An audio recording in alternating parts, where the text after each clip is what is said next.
Hi friends, welcome back to sports dictator channel. IPL 2024 play of దగ్గరికి అయితే వచ్చేస్తుంది. And అన్ని టీమ్స్ దాదాపు 12-11 మ్యాచ్లు ఆడాయి, చివరికి వచ్చేసాయి దాదాపుగా. అండ్ ఇప్పటికి కూడా ప్లే ఆఫ్ ఇంకా కన్ఫర్మ్ కాలేదు.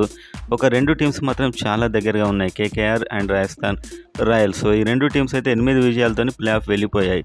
ఈసారి ప్లే ఆఫ్ వెళ్ళడానికి 3 టీమ్స్ 8 విజయాలు, ఒక టీం 7 విజయాలతో వెళ్ళేలా కూడా కనిపిస్తుంది. సో చాలా ఇంట్రెస్టింగ్గా ఉంది ప్లే ఆఫ్ వెళ్ళే టీమ్స్ తెలుసుకోవడం. అండ్ ఎస్ఆర్హెచ్ కూడా ప్లే ఆఫ్కు అత్యంత దగ్గరగా వెళ్ళిందని చెప్పొచ్చు.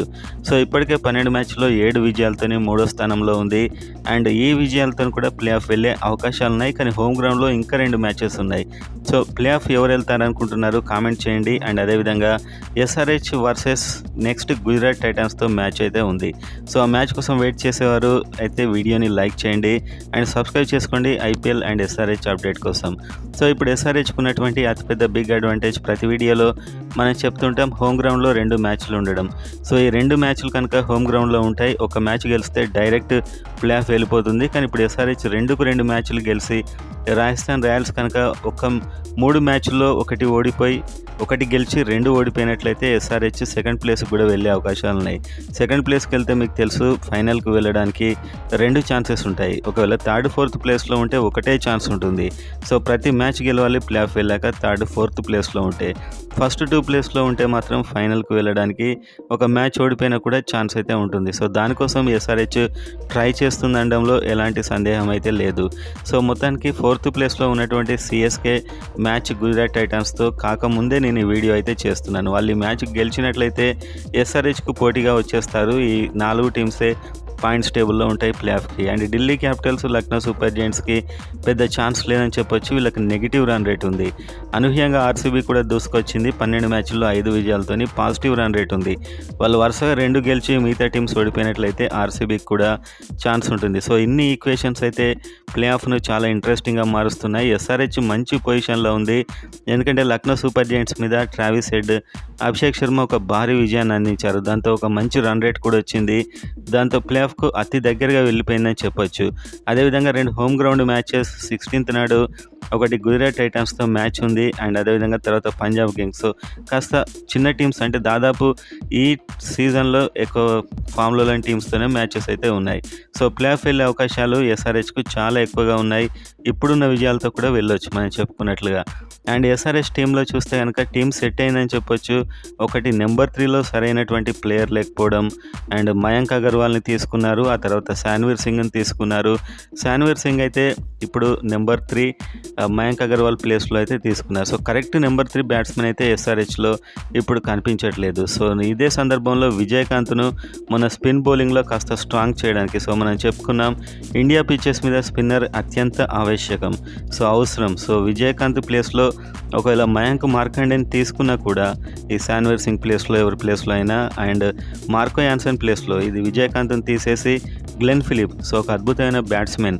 4 విదేశీ ప్లేయర్స్ ఉండాలి కాబట్టి విజయకాంత్ ప్లేస్లో గ్లెన్ ఫిలిప్ వచ్చినట్లయితే ఒక మంచి బ్యాట్స్మెన్ అవుతాడు.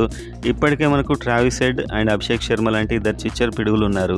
సో వాళ్ళ బ్యాటింగ్ తర్వాత ఒకవేళ కొన్ని మ్యాచ్ల్లో అయితే ఓపెనర్స్ ఫెయిల్ అయ్యాక ఇంకొక బ్యాట్స్మెన్ అలా ఆడింది లేదు.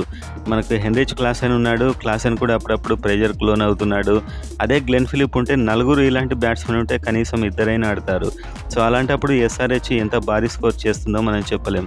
సో ఈ ముగ్గురు కలిస్తే మాత్రం Heinrich Klaasen and Glenn Philip and Abhishek Sharma, Travis Head, so ఇలాంటి batting. And Nitish Kumar Reddy, so ఒక అద్భుతమైన ఫీల్డర్ నితీష్ కుమార్ రెడ్డి. ముఖ్యంగా చూసినట్లయితే నితీష్ అండ్ శాన్వీర్ సింగ్ వీళ్ళ ఫీల్డింగ్తోని కళ్ళు చెదిరే ఫీల్డింగ్ అయితే చేస్తున్నారు. మనకు అర్థం కాకుండానే చాలా రన్స్ నాపుతున్నారు అండ్ టీమ్ స్కోర్ను కంట్రోల్ చేస్తున్నారు.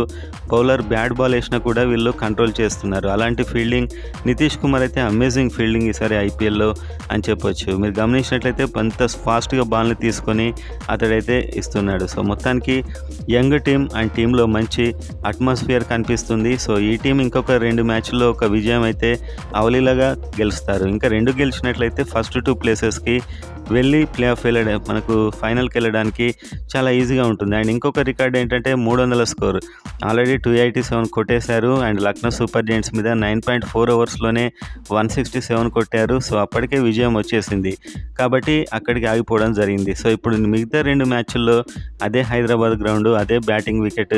సో ఇలాంటి బ్యాటింగ్ లైనప్ ఒకవేళ గ్లెన్ ఫిలిప్ కూడా వచ్చి అటు ఇండియన్ బౌలర్స్లో మయాంక్ మార్కండే లాంటి స్పిన్నర్ని తీసుకుంటే అప్పుడు 300 స్కోర్ను కూడా మనం దాదాపుగా ఎక్స్పెక్ట్ చేయొచ్చు. అండ్ ఈసారి ఎస్ఆర్హెచ్లో ఉన్న బలం ఏంటంటే ఒకసారి టీం పడిపోయినా కూడా, ఒక మ్యాచ్లో ఓడిపోయినా కూడా మళ్ళొక మ్యాచ్లో ఫామ్లోకి వస్తున్నారు.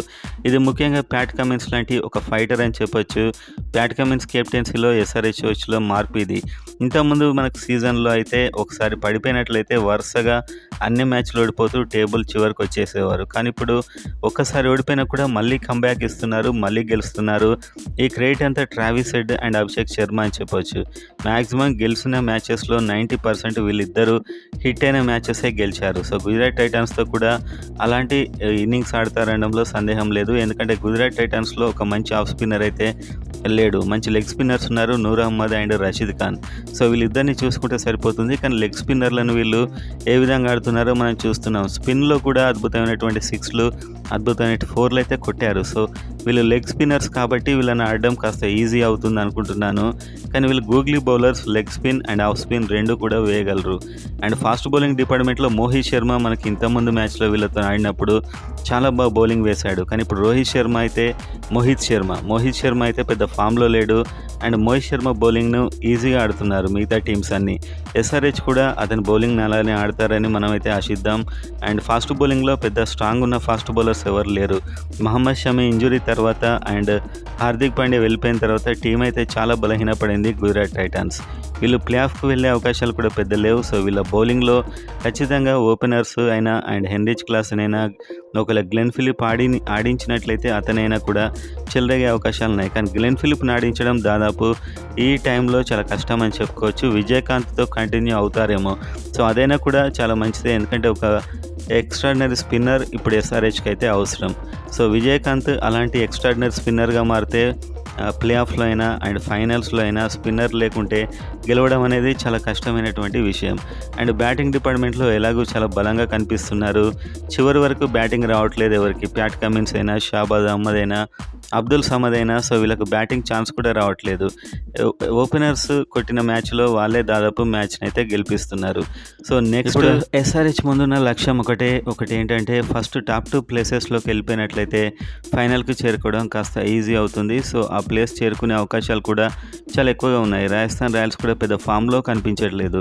వాళ్ళ రన్ రేట్ కూడా తగ్గిపోతుంది. రాజస్థాన్ రాయల్స్ 11 మ్యాచ్ల్లో 8 విజయాలు ఉన్నాయి. సో నెక్స్ట్ 3 మ్యాచ్లో కనుక ఒకటే మ్యాచ్ గెలిచినట్లయితే అండ్ ఎస్ఆర్హెచ్ 2 మ్యాచ్లు గెలిచినట్లయితే అప్పుడు సెకండ్ ప్లేస్కి వెళ్ళిపోతుంది. కోల్కతా నైట్ రైడర్స్ ఎలాగూ టాప్లో ఉన్నారు. Kolkata Knight Riders present form చూసినా కూడా వాళ్ళని అందుకోవడం చాలా కష్టం ఎవరైనా.